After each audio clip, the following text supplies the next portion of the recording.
सबसे पहले तो मैं इस पावन अवसर पर यहाँ पर इकट्ठे हुए, यहाँ पर आए हुए सभी भाइयों बहनों को मैं दिल से जुड़े बोलता हूँ। आपको नमस्कार करता हूँ, आपको प्रणाम करता हूँ। और इस पावन अवसर का ये बुद्ध पूर्णिमा का जो अवसर है, इसकी मैं आपको सबको बधाई देता हूँ। मित्रों, आज देखो कि हमारा ये प्रोग्राम कितना सफल रहा। भगवान बुद्ध की कृपा से बर्फ के भी थोड़े थोड़े टुकड़े हमारे सामने आए और यह एक बड़ा शुभ माना जाता है।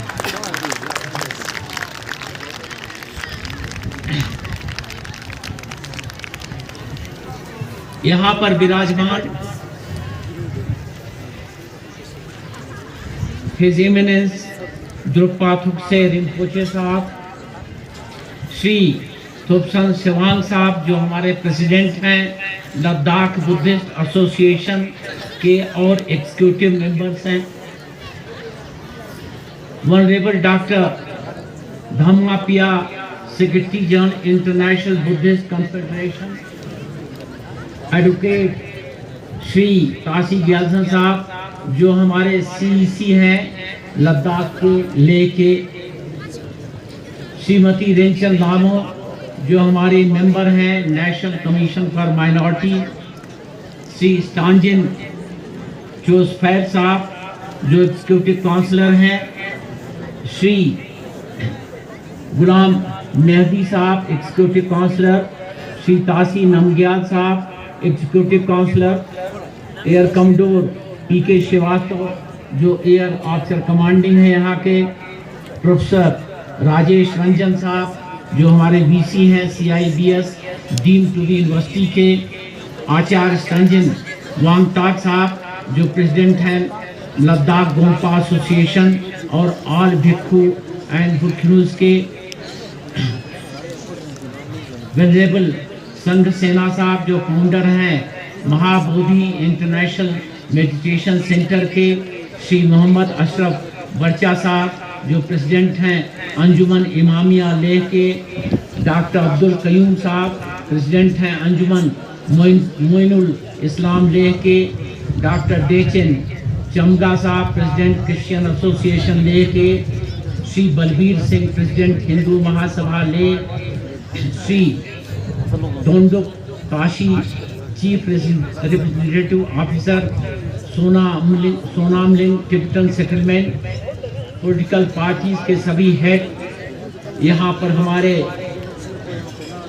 आदरणीय इकट्ठा हुए, एकत्रित हुए, मंक और नन्स और हमारे प्यारे स्कूल के बच्चे जो इतनी तादाद में यहाँ हैं, जिनको देख के हम सब बहुत खुश हो रहे हैं।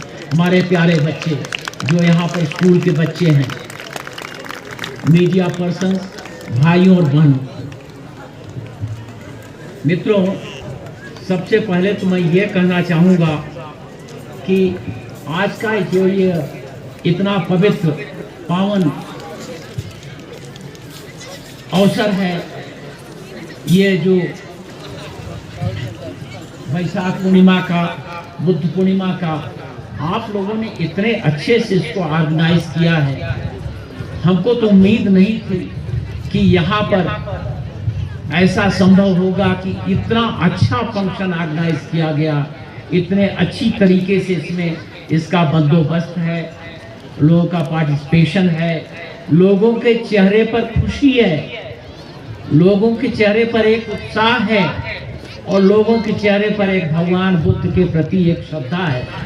यह देख करके हमको बहुत खुशी हो रही है और इसका श्रेय मैं तो सभी को इसका श्रेय जाता है और हमारे जो सेवांग साहब हैं उनके टीम को मैं खास बधाई देता हूं इसके इतने अच्छे ऑर्गेनाइजेशन के। मित्रों, मैं बनारस का रहने वाला हूं और हमारे जहाँ का रहने वाला हूँ, उससे थोड़ी ही दूर पर एक बहुत पवित्र जगह है सारनाथ। आप लोगों को मालूम है कि हमारे भगवान बुद्ध वहीं से शिक्षा दीक्षा शुरू किए थे। और मैं जब छोटा था तब से मुझे वहां पर जाने का अवसर मिलता था। तो छोटेपन में इतना समझ में नहीं आता था।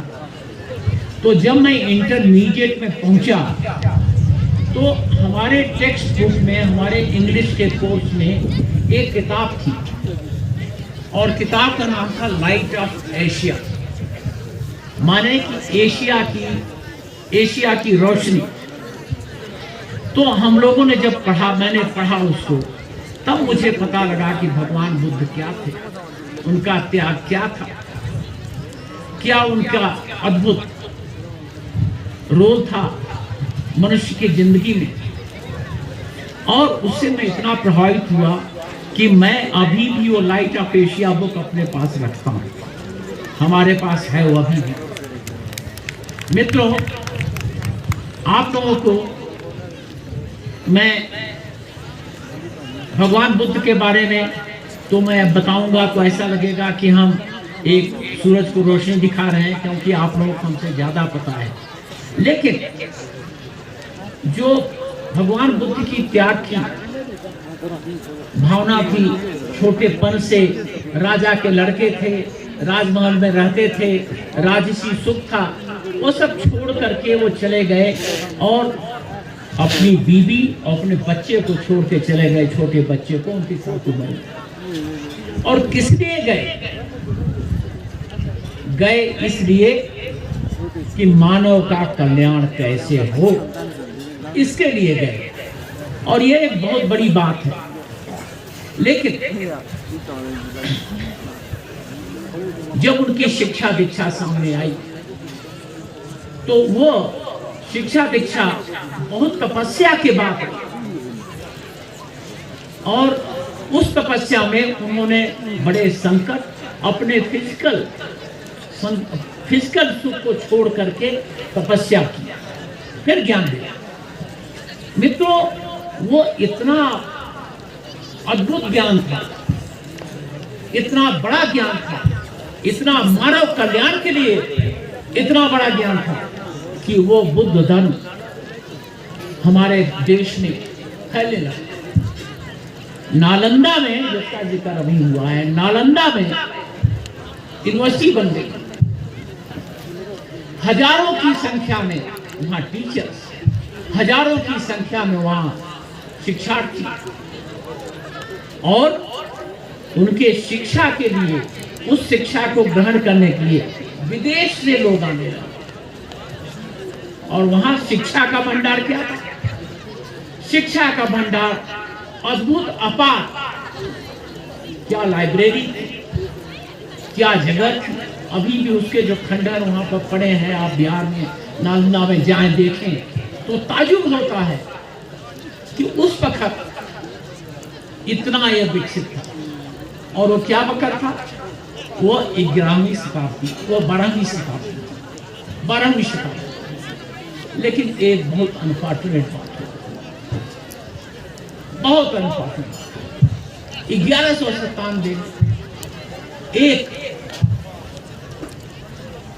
लुटेरा बख्तियार खिलजी, उसने अटैक कर दिया और वहां पर जितने शिक्षार्थी थे, जितने पढ़ाने वाले थे, सभी लोग पीस, लव, अफेक्शन, इसमें विश्वास करते थे।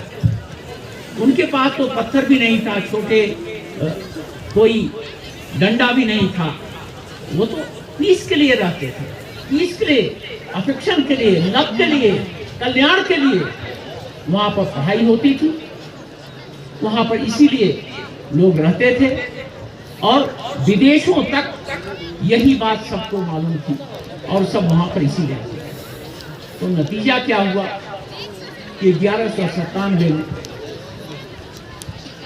नालंदा के ऊपर अटैक हो गया, वहां पर लोगों को मार दिया गया और वहां की जितनी किताबें थी जला दी। और आप लोगों को सबको मालूम है कि लाइब्रेरी इतनी बड़ी थी कि वहां पर कई महीने तक आग जलती रही, किताबें नष्ट होती रही, बड़ी पीड़ा। तो जो मेन हमारा शिक्षा का केंद्र था बुद्ध धर्म के लिए हमारे देश में, वो विनाश उसका। लेकिन इस धर्म में इतनी ताकत है, इस धर्म में इतना स्नेह है, इस धर्म में इतना प्रयास है, इस धर्म में इतनी कल्पना है, इस धर्म में इतनी दूरदर्शिता है कि यह धर्म खत्म नहीं हुआ। बर्मा गया, सिलोन गया, श्रीलंका गया, हर जगह गया और हर जगह यह फैल गया, हमारे देश में कम हो गया। लेकिन खुशी यह है कि आज भी आप लोग इसको याद करते हैं, इसको पालन करते हैं, इसको मनाते हैं। मित्रों, यह तो विधि का विधान है। मैं कई ऐसे मैं श्रीलंका में बहुत दिन तक था, वहां पर मैंने देखा धर्म का किस तरीके से लोग इससे जुड़े हुए हैं। तो क्यों जुड़े हुए हैं इस धर्म से, क्यों जुड़े हुए हैं? क्योंकि इसमें कुछ बड़ी प्रैक्टिकल बातें हैं, बड़े प्रैक्टिकल इसमें सुझाव हैं, बड़ी प्रैक्टिकल कल्पना है, बड़ी प्रैक्टिकल शिक्षा है जो कि आज भी एप्लीकेबल है। जब भगवान बुद्ध कहते हैं कि 4 तथ्य है, संसार में दुख है, दुख का कारण है, दुख का निवारण है और सुख निवारण के लिए मार्ग है। तो जब भगवान बुद्ध यह कहते हैं तो बात सही है, अपील करती है, प्रैक्टिकल है और कितनी उम्दा बात। और जब भगवान बुद्ध कहते हैं कि देखो भाई, इसके लिए रास्ते हैं, मार्ग हैं और 8 मार्ग हैं, और उसमें जब मार्ग शुरू करते हैं तो पहला शब्द उसमें होता है सम्यक। सम्यक, सम्यक माने उत्तम।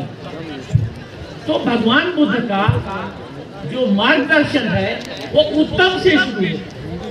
तो भगवान बुद्ध कहते हैं कि उत्तम दृष्टि होनी चाहिए, सम्यक दृष्टि होनी चाहिए।